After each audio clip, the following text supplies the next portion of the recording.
And welcome to another live edition of Blacklisted Radio. It's May Day, May 1st, 2016. I'm your host, Doug Owen, and it's good to be back. Blacklistedradio.com is the website. It's the hub. It's the mothership. You can go there, interactively chat with people during the live show, or leave comments. You can interact with the show. Tonight, actually, if you text in, I will be giving out some swag. I have some radio show shirts and a bunch of other stuff that I found this weekend while cleaning up, doing some, it's spring cleaning. Maybe past a little bit, but we're late to the game when it comes to spring cleaning. I don't know, what's that, April? But anyway, found some shirts. If you text the show, 512-222-3067, just say something like, I want a t-shirt. We'll text you back if you're the winner and get your address and all of the things that we'll need for the to be able to get that out to you.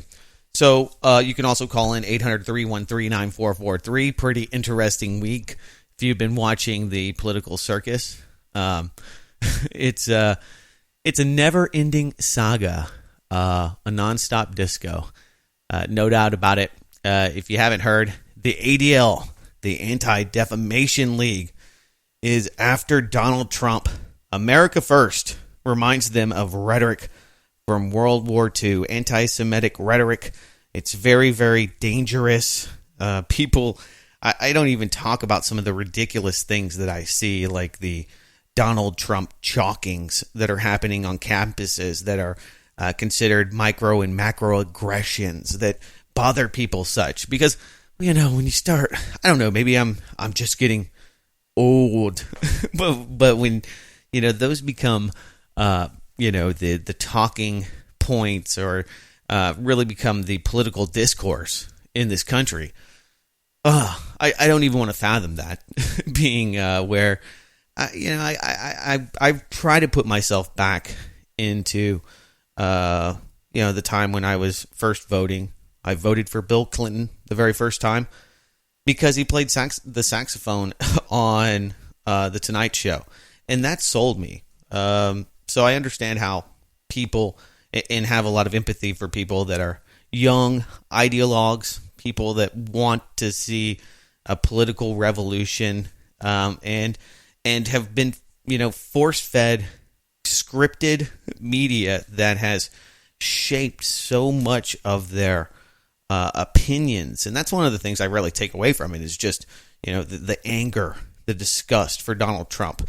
And I know that some of you probably think that I'm a Trump supporter. And, I'm not really a supporter of any presidential candidate, although Donald Trump is definitely interesting. He makes the 2016 presidential election, and of course, has... It makes it worth watching. It makes it must-see TV. And the attacks against Donald Trump have just become, the rhetoric, the hatred towards this man. He's a racist. He's a hate criminal. He's an abuser. He hates women. He wants to punish people. He wants to punish women for abortions. Just on and on and on. And you realize, wow, there's this machine, the multi-billion-dollar machine against Donald Trump.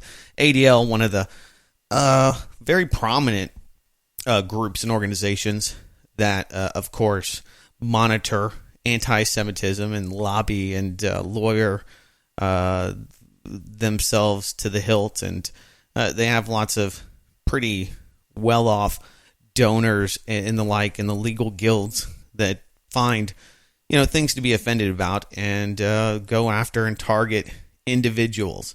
So it's not to say that Donald Trump isn't a friend of Israel. He absolutely is. There's no doubt about those ties and those relationships, and he's been pretty forward about his allegiances to Israel and the Israeli lobby. He does a lot of pandering and does a lot of business with the Israelis, so I don't see why that would change. But anyway, so the Anti-Defamation League They love to go after quote unquote patriots, hateful, horrible, evil conspiracy theorists, 9/11 truthers, all of those discontents and people that are spreading misinformation and are, blaming 9/11 on the Israeli people and on the quote unquote Jews. So they love to go after and target speech. I think it's interesting, though, because they're going after his America First. And this is a message that runs counter to the New World Order, globalization, if you will. And it runs counter to many of the, when you look at the amount of money that we have to put into the government through taxation, we do that because we're nationalistic, we're patriotic in one sense. And that's what the government would like you to believe, is that you're paying this because we have to, because it's for this country and the livelihood of it. And at the same time, if you believe that your tax dollars should be spent on, starving Americans rather than, teaching people in Somalia how to use condoms or whatever, other non-governmental organizations are doing, UNICEF, other agencies, the UN and other bodies that we have to give money to. But if you say that, America First, if you run counter to this globalist agenda, you are a hate criminal. It is racist. And so what we're seeing right now is nationalism sweeping across Europe. There is definitely a huge contingent of people that are just not happy with forced cultural Marxism, with forced integration.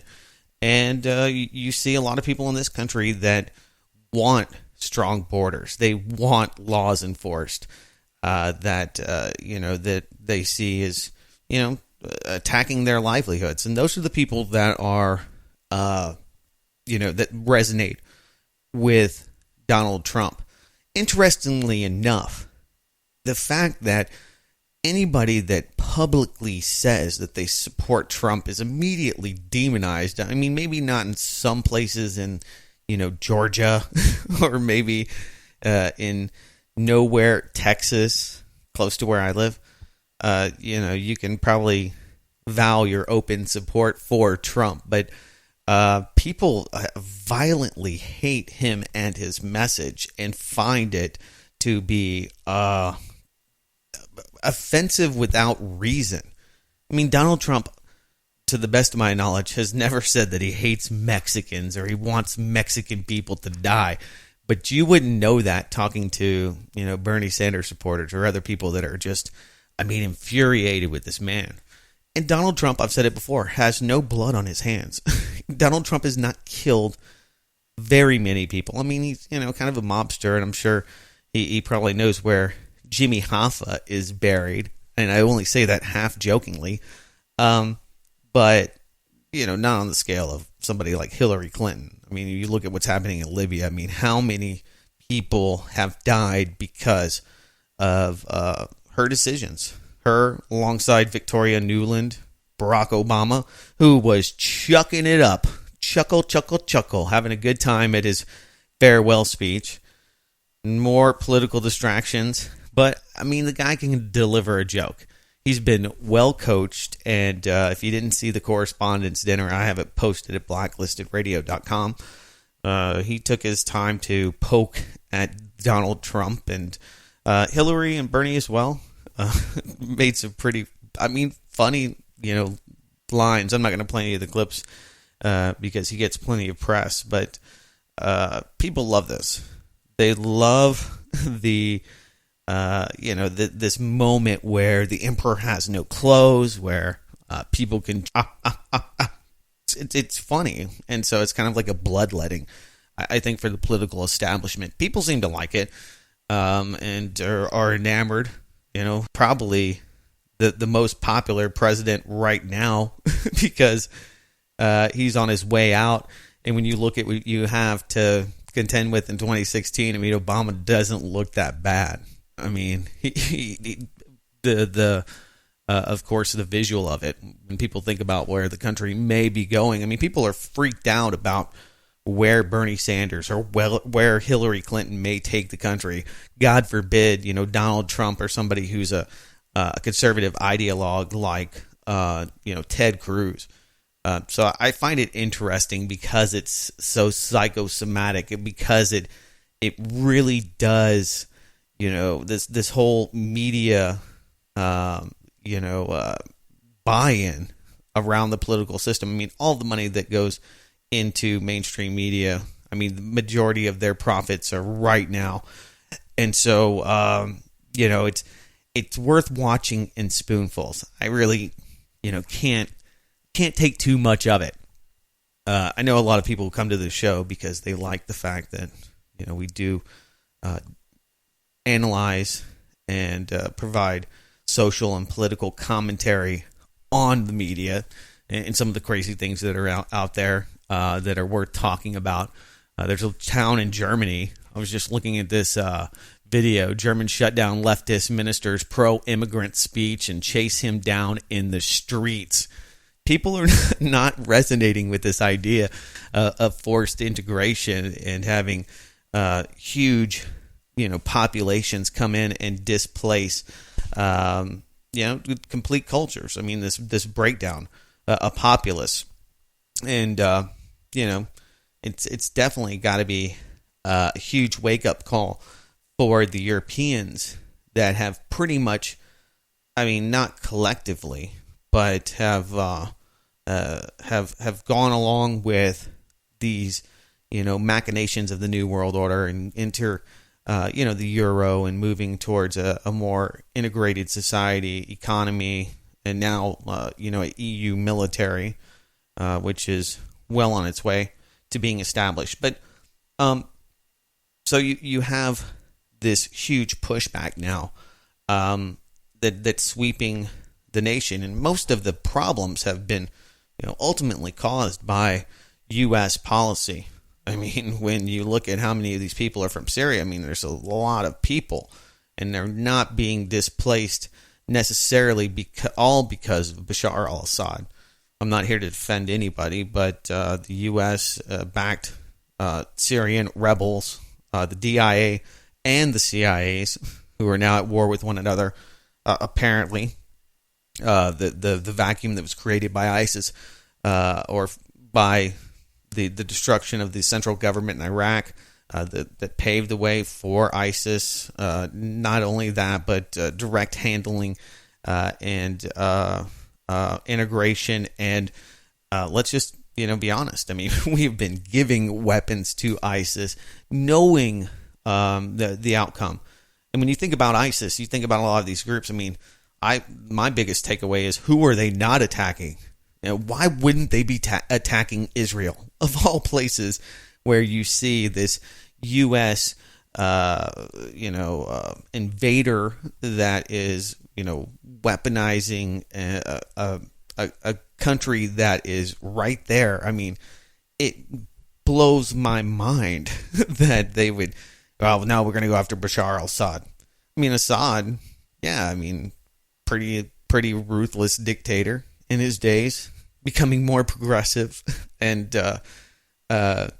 more of a plan B option for John Kerry in the State Department. Not that he didn't torture people for the United States right after September 11th. I mean, Bashar was, he was a good friend. But anyway, so when you look at, people that Donald Trump's compared to, he's probably right there. I would think the global opinion of him is that, he's right there next to somebody like Bashar al-Assad. And yet he's winning.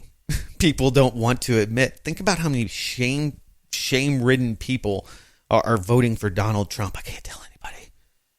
Never before have I seen so many people that have really been disgusted with the status quo and really want a huge shift in U.S. foreign policy and economic protectionism, which I think is great.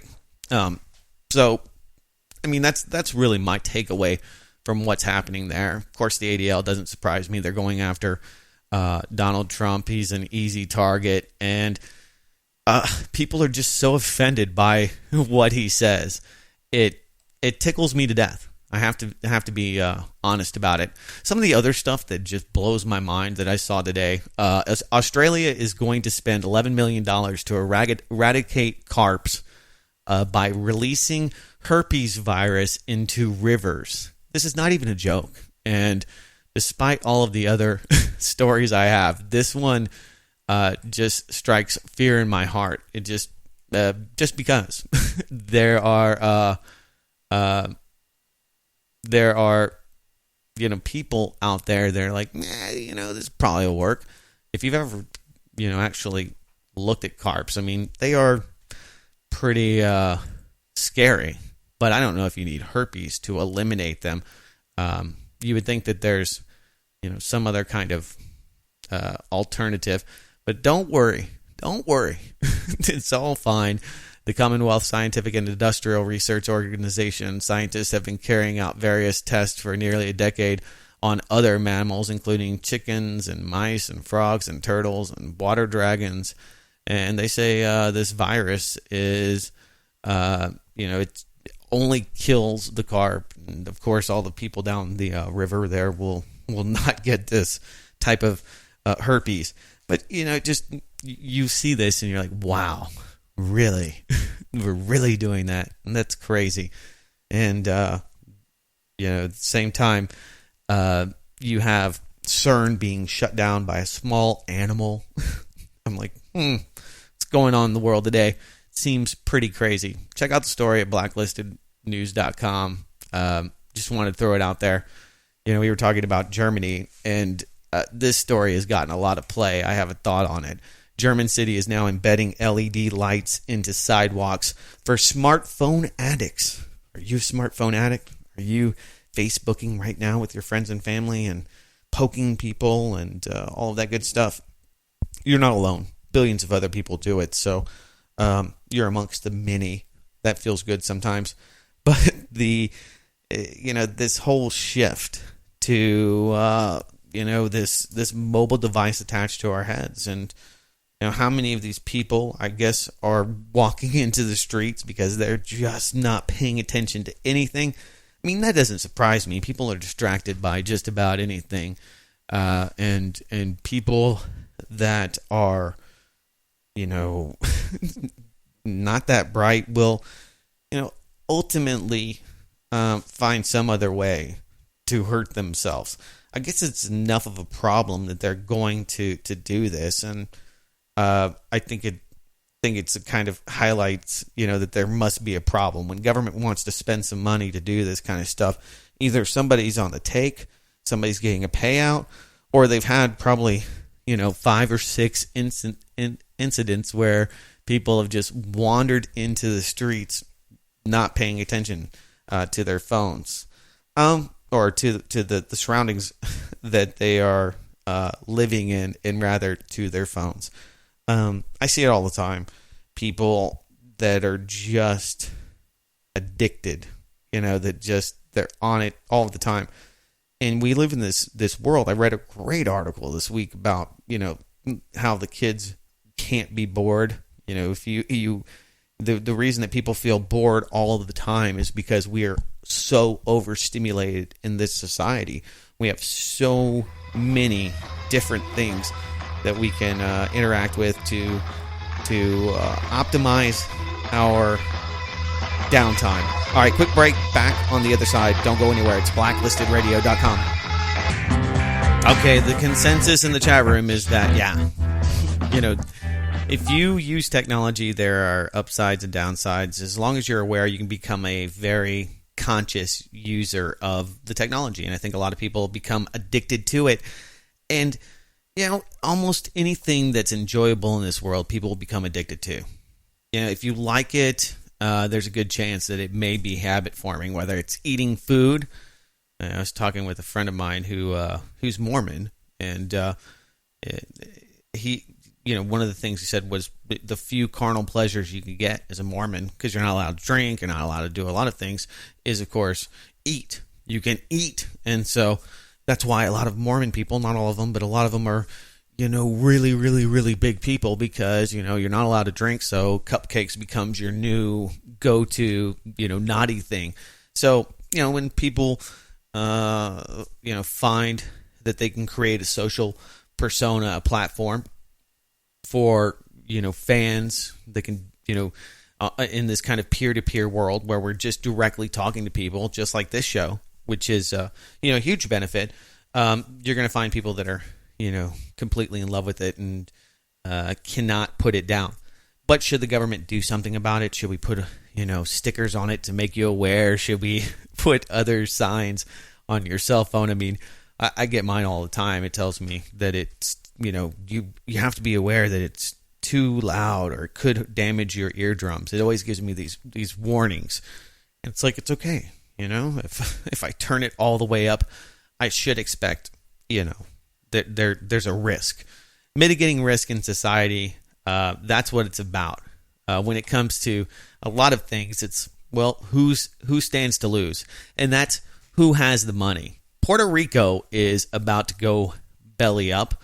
They will default tomorrow. What does that mean? They're going to stop paying the bondholders. What does that mean? They're going to stop paying the Federal Reserve. They're just going to start defaulting to people that owe them money. I think it's really important to think about this, because the problem is that Puerto Rico can't print its own money. Puerto Rico isn't in a world like the United States where we can just print money out of thin air. The Federal Reserve, that is, and the government can loan and borrow money until we have, in the aggregate, I have no idea how many trillions of dollars. It becomes such a relative number that it's an almost untrackable or traceable, becomes almost irrelevant. So anyway, I see this. People say, well, what's going to happen? $422 million payments due to creditors by the end of business will not get paid. Now, the hedge funds, Goldman Sachs types, are hedging that they're going to do this to try to get a better rate. This is all a hedge. It's a move. And at some point, they'll have to get right. They'll have to go back to Wall Street and borrow more money, tax their people more, make some kind of concession to, pay this money back to whoever it is that holds their bonds, their debt. It's a quagmire. One of the things that we have is a system under which dollars are created basically out of thin air. I mean, they're indebted. They're debted into this world. They are a way to extinguish debt. Won't sit here and bother you with the ins and outs of money creation and the fractional reserve system, even though it's important to understand, but it's beyond that, where you have banks creating money through credit cards. You have companies creating money, and all of that. It really makes it convoluted, but there is a huge cash and credit gap out there between real hard money, cash, liquid, and the amount of debt. So today is the 80th anniversary of Franklin Delano Roosevelt's executive order that required citizens to turn in all of their gold by May 1st, 1933. Now, Americans were not allowed to own any gold from that day until President Gerald Ford signed Executive Order 11825 on December 31st, 1974, revoking FDR's order. So it took a long time to be able to buy precious metals once again. Pretty interesting. I mean, when you think about that, the totality of this kind of directive from the executive branch seems like it would be unconstitutional and challenged. But people did this because they believed nationalistically that this was good for the country. That's why the aforementioned reason that most people pay taxes, they believe it's good for the country. And the cognitive dissonance that occurs where people hold two different thoughts is that if you want that money to actually be spent in your local communities benefiting people that you see every day, then you're a racist, you're a bigot, you're evil. If you dare question how money is made, you're probably anti-Semitic. It goes on and on and on. So anyway, we'll see what happens. Probably not a lot when it comes to defaults. It's like the government stopping. Ted Cruz shutting down the government. Remember that? Oh, people were really excited about it. A little bit of coverage, not a lot of it. We have the May Day marches. If you haven't seen those, across the states, people are rallying against Donald Trump. I think a lot of them. They have Donald Trump piñatas. They're out there, yelling at the capitalist system. They want equal rights and demanding social justice. Not all of them are communist. Many people out there are talking about, TTIP. They're talking about the United Nations. They're talking about police brutality. And I find it interesting that you have so many people in places like Montreal that really became much more violent. You could see the social programming has really affected these people because, once you're out there eating rubber bullets and screaming at the man because you're so offended by somebody like Donald Trump or by capitalism itself that you're going to go and try to beat up some hourly employees that are, dead set on beating you up or maybe taking you to a black site, places like Chicago we know of. The police, you get pegged against them, and only after massive amounts of violence do we see, any kind of pacified concessions to the people. I mean, you look at what happened in Maryland, you look at what happened in Ferguson, Missouri. You have people that, engaged in destroying their own neighborhoods and attacking people, businesses, in some cases, police officers. Much of the violence was redirected by police towards those people. And, a year on, not a whole lot's probably changed in Ferguson. A lot of people saw it. It was a big spectacle. A lot of people got upset about it. But the actual political change that those kind of protests produce is, pretty minimal over, a 2, 3, 4 year span. Remember, we were going to see all the body cameras on cops. Left and right, I see stories about different police departments deciding, we don't really want that accountability. I understand. Every time somebody gets pulled over, they want you to pull up the video. You have to pay people to do that. There's a lot of requests for that. You have to build a whole nother, business around providing that data to the citizens. Do you owe it to them? Yeah, do they want to pay for it? Yeah, I don't know. That's really the question. But those are the kind of things that were concessions and were answers, and how Obama was going to fix things and give companies like Taser International millions of dollars. So but if you're out there because you buy the hype, or because you're in love with Bernie Sanders, or because you think Donald Trump's he's the second, he's the Antichrist. I mean, you have been programmed. So when I see these people out there, I mean, they are part of the programming. They are putting their bodies on the line for a lot of, I don't know, I would say pretty silly reasons, or pretty silly ideologies. Just in my personal opinion, I mean, some of these people have a lot to say. That are very smart and really want to bring attention to issues. But at that platform, you're always going to be, outweighed by all of the negative things or the other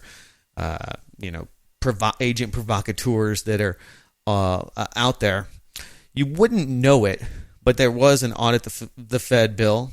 The failure exposes a list of senators that are once again shielding the Federal Reserve from just a little honest looky poo into their papers. Of course, this is about perception.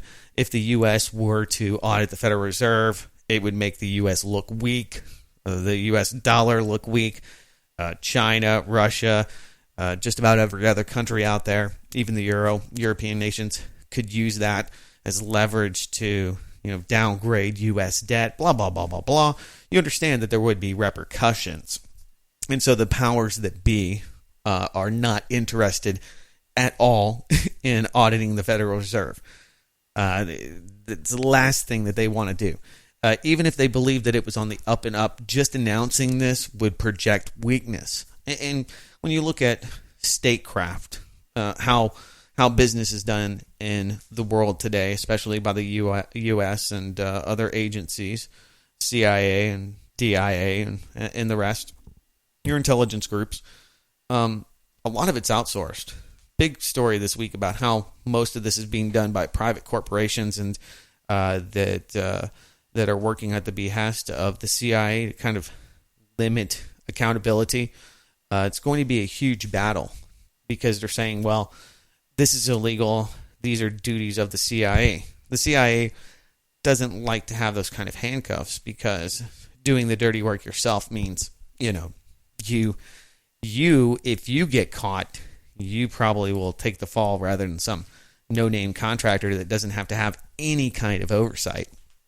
But anyway, those are the people that practice statecraft, and that is the collusion between the Federal Reserve and the senators and other groups out there that want to make sure that the Federal Reserve acts with complete anonymity, can invest and take tax dollars, your debt, and invest it any way they see fit.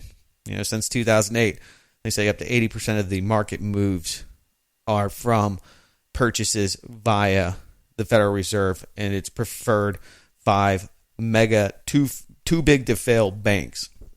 So, when you talk about puppet masters, and that's really it's not just money. It's modern warfare. It's economic warfare, and so it is weaponized. The U.S. dollar is a weapon.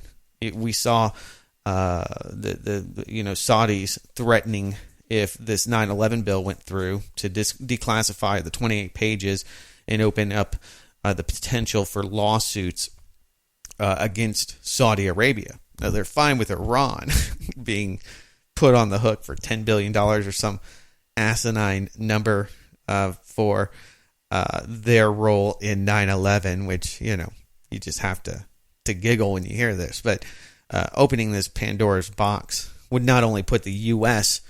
at a disadvantage because we could be literally sued for, indiscriminately bombing people and supporting those like Saudi Arabia that are doing this bombing, using chemical weapons, using white phosphorus against the Yemenis. You open up this whole problem. So the Saudi Arabians said, well, we're going to dump your treasuries. We're going to dump, I think it's $750 billion into the market. And of course, at the time on this podcast, they said, well, good luck. Who's going to buy it other than the Federal Reserve? But it wouldn't have a huge shock. I mean, Russia's dropped almost the equivalent. China has dropped so much U.S. debt. Hasn't changed, the way I put my pants on in the morning. Hasn't changed much as far as purchasing power. No matter, how manipulated that may be. I saw last week a couple of the traders that were rigging Forex and silver and gold markets are being indicted. So another conspiracy theory becomes conspiracy fact. If you thought that the gold and silver prices that you see do not reflect the real world financial, realities that would cause the gold to spike and the inverse to oil, the petrodollar. You would see these correlations. You say, "Wow, this looks like it's fixed, it's rigged." Absolutely, huge news nowhere, except maybe on this show. Anyway, so Tuesday, Senate Democrats were able to block a vote on Senator Rand Paul's audit the Fed bill that would have forced the Federal Reserve into greater transparency and required an audit of the secretive central bank. Sounds horrible, okay? Actually, give us transparency. Your banking needs to be completely transparent with the government. If it's not, they can strip you of your citizenship, take your property, your pension, whatever it is, your existence, and they can put you in a tiny cage. The U.S. government believes it has the monopoly on violence. In that way, they maintain control. So quite literally, let's see, Tammy Baldwin, she's a Democrat in Wisconsin. She said no. Conspicuously absent from the vote, of course, was Ted Cruz. He wasn't there to talk about his conservatism and economic policy. Convenient. This bill gets pushed forward every year. Ron Paul used to push it through the House, and I guess Senator Rand Paul is trying once again. I give it a golf clap. I appreciate the effort, and just like most things, not much was accomplished, but I like the thought. All right, quick break. We'll be back on the other side. 512-222-3067, the text line. If you need a T-shirt, we have one for you.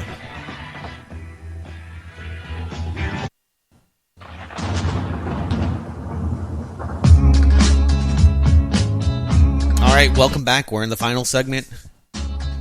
Former Tor developer created malware for the FBI to hack Tor users.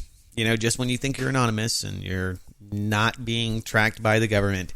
Wow. Matt Edmond is a cybersecurity expert who worked as a part-time employee at the Tor Project, the nonprofit that builds Tor software and maintains the network, almost a decade ago. Since then, he's developed potent malware used by law enforcement to unmask Tor users. It's important to, vet the technology that you use and don't feel too comfortable with it. People have become so enamored with it. I think that's one of the things that, I take away from all of this is that, you shouldn't be so comfortable to think that Big Brother isn't watching. Google is now developing a electronic eye implant. This may be the solution to the Morlock type status where the devolution into, these crooked beings trying to look at our phones. How much easier would it be to just look at your display through your retina right there? So you don't have to crick your neck. You can look up. You can find yourself a comfortable position. It's already here, and it's going to be integrated. I mean, at some point, this mouse I'm using to do the show is going to be an antiquated, outdated piece of technology. People will be using something else. And it would be popular. It'll be the new thing. At some point there were people thought trackballs were going to be the way to go. Anyway, saw a couple other stories that one that makes me sad and one that makes me laugh. Colorado is now asking people, they're legally trying to collect information about unvaccinated children from parents. Vaccine critics are not happy. Neither am I. The number of parents received a letter this month from the Colorado Department of Public Health and Environment, which said in the document that parents of unvaccinated children in school would be required to register and exempt their child through a state website. So we have that registration here in Texas. They still allow you to, but there's a huge amount of pushback. There was another measles case this week where it ignites that debate about vaccinating, forced vaccinations, and people get very heated. The the programming, and I mean, they'll treat you like you're a terrorist if you don't want to vaccinate your children or you dare question science. These are the same people that will attack you and tell you that you're getting money from the Koch brothers if you dare question the religion of global warming. Anyway, the people that were the peak oil people, you don't hear from them very much anymore. Well, that does make me sad. Because Colorado seemed like one of those cool states that was kind of hip and progressive, especially with cannabis laws. You'd think that they would have a broader perspective, but maybe not. If you haven't heard about this, I mean, it shows you how disconnected people can become. John McCain fundraiser busted for running a meth lab. Yeah, it's a real story. Senator John McCain's re-election fundraiser has been arrested on suspicion of drug possession. Sheriff's deputies found her operating a meth lab. So, when you see John McCain hanging out with ISIS terrorists, taking selfies, putting them on Instagram, he's out of touch. He doesn't know what's happening right inside of his own staffing group. All right, guys, that's my time. Thank you for indulging me in this stream of consciousness we call Blacklisted Radio. Blacklistedradio.com. Go get the post-produced archive. You can find it there. And thank you so much for supporting the show, as you always do. Go to blacklistedradio.com for everything. I'll be there all week long. Until next time, take care.